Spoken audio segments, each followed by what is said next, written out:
ಪ್ರೀತಿಯ ವೀಕ್ಷಕರೇ, ಕರುನಾಡು ಪಯಣ ಚಾನಲ್ಗೆ ಸುಸ್ವಾಗತ. ವೀಕ್ಷಕರೇ, ಈ ಜಗತ್ತಿನಲ್ಲಿ ಕೆಲವು ಸ್ಥಳಗಳು ಇರುತ್ತವೆ.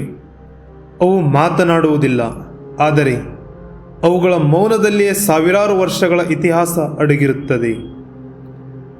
ವೀಕ್ಷಕರೇ, ನಮಗೆ ಗೋವಾ ಎಂದರೆ ನೆನಪಾಗುವುದು ಅಲ್ಲಿನ ಬೀಚ್ಗಳು, ಪಾರ್ಟಿಗಳು, ಪ್ರವಾಸಿ ಸ್ಥಳಗಳು ಮತ್ತು ಕಡಿಮೆ ಬೆಲೆಗೆ ಸಿಗುವ ಸಾರಾಯಿಗಳು. ಇವೇ ನಮ್ಮ ಸಮಾಜಕ್ಕೆ ನೆನಪಾಗೋದು ಗೋವಾ ಎಂದಾಗ. ಆ ಸಹ್ಯಾದ್ರಿ ಪರ್ವತ ಶ್ರೇಣಿಗಳ ದಟ್ಟ ಕಾಡಿನೊಳಗೆ ಮರಗಳ ಮಧ್ಯದಲ್ಲಿ 900 ವರ್ಷಗಳಿಂದ ನಿಂತಿರುವ ಒಂದು ಶಿವಾಲಯ ಇದೆ ಎಂದರೆ ಅದು ಖಂಡಿತವಾಗಿಯೂ ಸಾಮಾನ್ಯ ದೇವಸ್ಥಾನ ಅಲ್ಲ. ಈ ದೇವಸ್ಥಾನ ನೂರಾರು ವರ್ಷಗಳಿಂದಲೂ ಅಚಲವಾಗಿ ನಿಂತಿರುವ ಭಾರತದ ಇತಿಹಾಸವಾಗಿದೆ. ಅದೇ ಕದಂಬರ ಶ್ರೀ ಮಹಾದೇವ ಮಂದಿರ.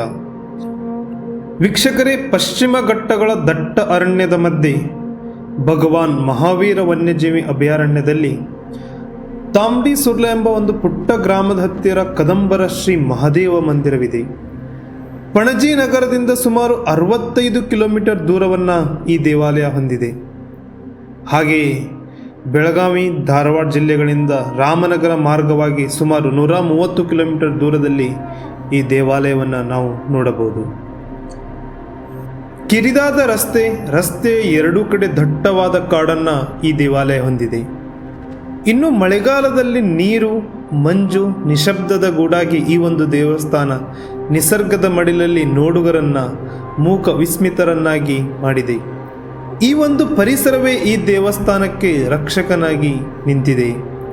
ವೀಕ್ಷಕರೇ, ಈ ದೇವಾಲಯ ನಿರ್ಮಾಣವಾಗಿದ್ದು ಕ್ರಿಸ್ತಶಕ 12ನೇ ಶತಮಾನದಲ್ಲಿ, ಅಂದರೆ ಸುಮಾರು 900 ವರ್ಷಗಳ ಹಿಂದೆ. ಉತ್ತರ ಭಾರತದಲ್ಲಿ ನಿರಂತರವಾಗಿ ಯುದ್ಧಗಳು, ಅಂತರ್ಕಲಹ, ಆ ಸಮಯದಲ್ಲಿ ದಕ್ಷಿಣ ಭಾರತದಲ್ಲಿ ಶಕ್ತಿಶಾಲಿ ರಾಜವಂಶಗಳು ಮತ್ತು ಧರ್ಮ ಸಂಸ್ಕೃತಿಗೆ ಆಶ್ರಯ ನೀಡುತ್ತಿದ್ದಂತಹ ಸಮಯ. ಅದೇ ಕಾಲದಲ್ಲಿ ಗೋವಾವನ್ನು ಕದಂಬರು ಆಳುತ್ತಿದ್ದರು. ಹೀಗಾಗಿ ಅನೇಕ ಧರ್ಮ ಮತ್ತು ಸಾಂಸ್ಕೃತಿಕ ಕಾರ್ಯಗಳಿಗೆ ಕದಂಬರು ತಮ್ಮನ್ನು ತೊಡಗಿಸಿಕೊಳ್ಳುತ್ತಿದ್ದರು. ವೀಕ್ಷಕರೇ, ಗೋವಾದಲ್ಲಿ ಉಳಿದಿರುವ ಏಕೈಕ ಕದಂಬ ಶೈಲಿಯ ದೇವಾಲಯವೇ ಈ ಮಹಾದೇವ ದೇವಾಲಯ. ವೀಕ್ಷಕರೇ, ಇಂತಹ ಹೆಚ್ಚಿನ ಮಾಹಿತಿಗಾಗಿ ಕರುನಾಡು ಪಯಣ ಚಾನಲನ್ನು ಸಬ್ಸ್ಕ್ರೈಬ್ ಮಾಡಿ, ಬೆಲ್ ಐಕಾನ್ ಆನ್ ಮಾಡಿ. ಕದಂಬರ ವಂಶವು ದಕ್ಷಿಣ ಭಾರತದಲ್ಲಿ ಅತಿ ಪ್ರಾಚೀನ ಮತ್ತು ಶಕ್ತಿಶಾಲಿ ರಾಜವಂಶಗಳಲ್ಲಿ ಒಂದಾಗಿತ್ತು. ಇವರು ಮೂಲತಃ ಕರ್ನಾಟಕದ ಬನವಾಸಿಯವರು. ಕಾಲಕ್ರಮೇಣ ಕದಂಬರು ಗೋವಾ, ಕರ್ನಾಟಕದ ಕೊಂಕಣ ಭಾಗದ ಪ್ರದೇಶಗಳನ್ನು ಆಳಿದರು. ಕರಾವಳಿಯ ಈಗಿನ ಮಹತ್ವದ ಪ್ರದೇಶಗಳು ಒಂದು ಕಾಲದಲ್ಲಿ ಕದಂಬರ ನಿಯಂತ್ರಣದಲ್ಲಿದ್ದವು. ವೀಕ್ಷಕರೇ, ಕದಂಬರು ಕೇವಲ ಯುದ್ಧಗಳನ್ನು ಮಾಡುವ ರಾಜರುಗಳಲ್ಲ, ಅವರು ಧರ್ಮನಿಷ್ಠೆ ಆಡಳಿತಗಾರರಾಗಿದ್ದರು. ಅವರ ಜೀವನದಲ್ಲಿ ಧರ್ಮ ಮತ್ತು ಆಡಳಿತ ಬೇರೆ ಬೇರೆ ಅಲ್ಲ, ಅವು ಒಂದೇ ದಾರಿಯ ಎರಡು ಮುಖಗಳು. ಅವರಿಗೆ ಶಿವನ ಮೇಲೆ ನಂಬಿಕೆ ಮತ್ತು ಶಿವನನ್ನು ಅವರು ಕೇವಲ ದೇವನಾಗಿ ಮಾತ್ರವಲ್ಲ, ರಾಜ್ಯದ ರಕ್ಷಕನಾಗಿಯೂ ನಂಬುತ್ತಿದ್ದರು. ಹೀಗಾಗಿ ಬನವಾಸಿಯಲ್ಲಿನ ಶಿವನ ದೇವಾಲಯ, ಗೋವಾದಲ್ಲಿನ ಮಹಾದೇವ ದೇವಾಲಯಗಳನ್ನು ನಾವು ನೋಡಬಹುದು. ಹೀಗಾಗಿ ಕದಂಬರ ದೃಷ್ಟಿಯಲ್ಲಿ ದೇವಾಲಯವೆಂದರೆ ಕೇವಲ ಪೂಜಾ ಸ್ಥಳವಲ್ಲ, ಅದು ರಾಜ್ಯದ ಆತ್ಮ, ಪ್ರಜೆಯ ವಿಶ್ವಾಸ ಮತ್ತು ಧರ್ಮದ ಕೇಂದ್ರಗಳಾಗಿದ್ದವು. ರಾಜ್ಯ ಶಕ್ತಿಶಾಲಿಯಾಗಿರಬೇಕು ಅಂದರೆ ದೇವಾಲಯವು ಶಕ್ತಿಶಾಲಿಯಾಗಿರಬೇಕು ಅನ್ನೋ ನಂಬಿಕೆ ಕದಂಬರಲ್ಲಿತ್ತು. ಅದೇ ಕಾರಣಕ್ಕೆ ದಟ್ಟ ಕಾಡಿನೊಳಗೆ ಅತ್ಯಂತ ಶಾಂತ ಸ್ಥಳದಲ್ಲಿ ಈ ಮಹಾದೇವ ಮಂದಿರವನ್ನು ಕದಂಬರು ಶ್ರದ್ಧೆಯಿಂದ ನಿರ್ಮಿಸಿದ್ದಾರೆ. ಈ ದೇವಾಲಯ ಆಡಂಬರದ ಕಟ್ಟಡವಲ್ಲ, ಆದರೆ ನಂಬಿಕೆಯ ಕಟ್ಟಡ. ಸರಳ ಶೈಲಿ, ದೃಢಕಲ್ಲು, ಶಾಶ್ವತ ನಿರ್ಮಾಣ ಇವೆಲ್ಲವೂ ಕದಂಬರ ದೃಷ್ಟಿಯನ್ನು ಪ್ರತಿಬಿಂಬಿಸುತ್ತವೆ.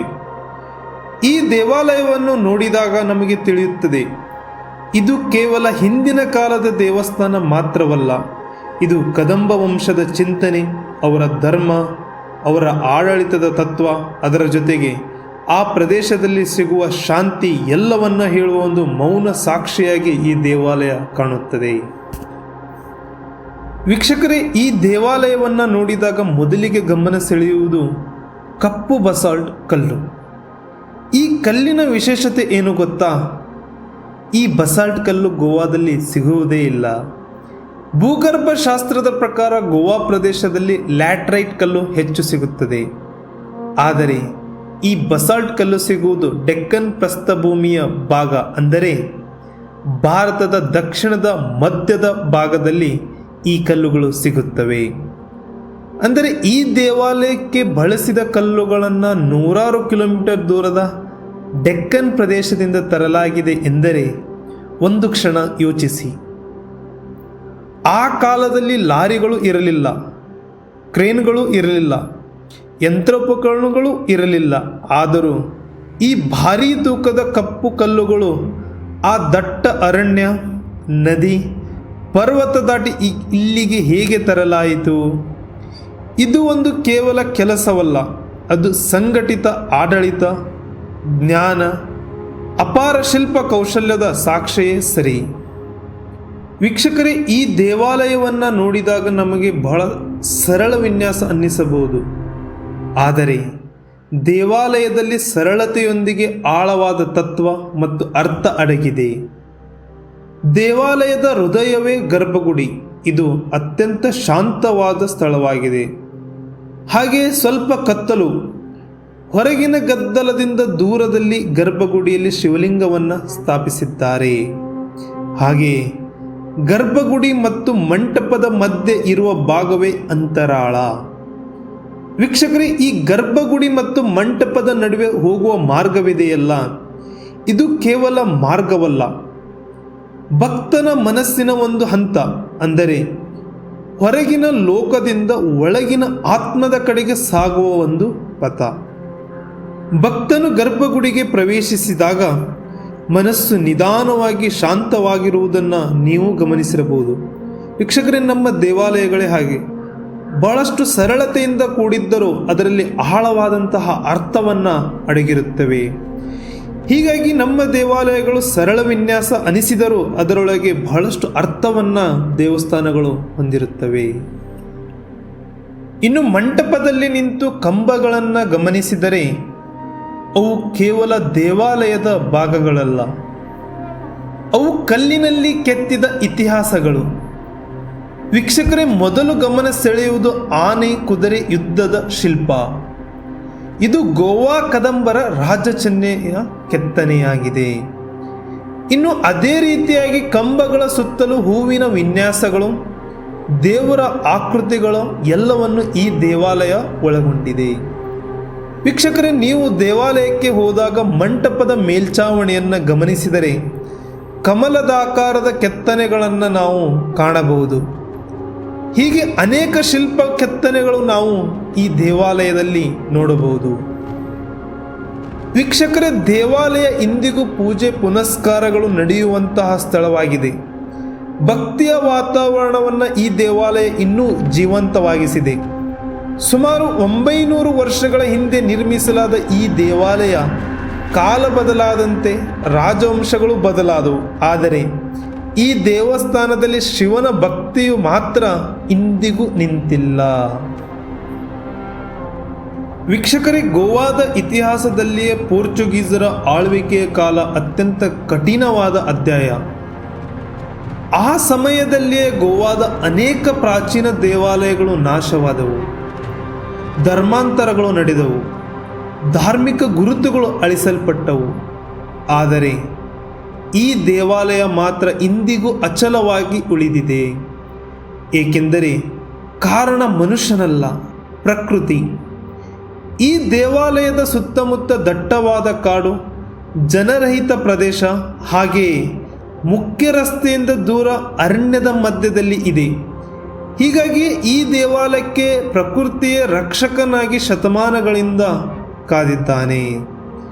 ಹಾಗೆ ಈ ದೇವಾಲಯದ ಇತಿಹಾಸದ ಪಾಠ ಭಕ್ತಿಯ ಜೀವಂತ ಸಾಕ್ಷಿ, ಭಾರತೀಯ ಸಂಸ್ಕೃತಿಯ ಹೆಮ್ಮೆಯಾಗಿದೆ. ಕಾಲಗಳು ಬದಲಾಗಿವೆ, ಯುಗಗಳು ಉರುಳಿವೆ, ಆದರೂ ಈ ದೇವಾಲಯ ನಮ್ಮನ್ನು ಒಂದು ಪ್ರಶ್ನೆ ಕೇಳುತ್ತಲೇ ಇದೆ: ನಾವು ಈಗಲೂ ನಮ್ಮ ಸಂಸ್ಕೃತಿಯನ್ನು ಇದೇ ರೀತಿ ಕಾಪಾಡುತ್ತಿದ್ದೇವೆಯಾ ಎಂದು. ವೀಕ್ಷಕರೇ, ಸಾಮಾನ್ಯವಾಗಿ ನಮಗೆ ಗೋವಾ ಎಂದರೆ ಗೊತ್ತಿರೋದು ಬೀಚ್ಗಳು, ಮನರಂಜನೆ, ಪ್ರವಾಸ. ಆದರೆ ಗೋವಾದಲ್ಲಿ ಈ ದೇವಾಲಯ ಶತಮಾನಗಳಿಂದ ಭಕ್ತಿಯನ್ನು ಉಳಿಸಿಕೊಂಡು ಬಂದಂತಹ ಭೂಮಿಯಾಗಿದೆ. ಭಕ್ತಿ ಇದ್ದರೆ ಸಂಸ್ಕೃತಿ ಉಳಿಯುತ್ತದೆ ಎಂಬುದನ್ನು ಪಾಠ ಕಲಿಸಿದ ಈ ದೇವಾಲಯವನ್ನು ಸಹ ಈ ಪ್ರದೇಶ ಹೊಂದಿದೆ ಎಂದು ನಾವು ಎಂದಿಗೂ ಮರೆಯಬಾರದು. ವೀಕ್ಷಕರೇ, ಈ ವಿಡಿಯೋ ನೋಡಿದ್ದಕ್ಕಾಗಿ ಧನ್ಯವಾದಗಳು. ಅದೇ ರೀತಿ ಹೆಚ್ಚಿನ ವಿಡಿಯೋಗಳಿಗಾಗಿ ಈ ಚಾನಲನ್ನು ಸಬ್ಸ್ಕ್ರೈಬ್ ಮಾಡಿ ಮತ್ತು ಬೆಲ್ ಐಕಾನನ್ನು ಆನ್ ಮಾಡಿ. ಇಷ್ಟವಾದಲ್ಲಿ ಈ ವಿಡಿಯೋಸನ್ನು ಲೈಕ್ ಮಾಡಿ. ಧನ್ಯವಾದಗಳು.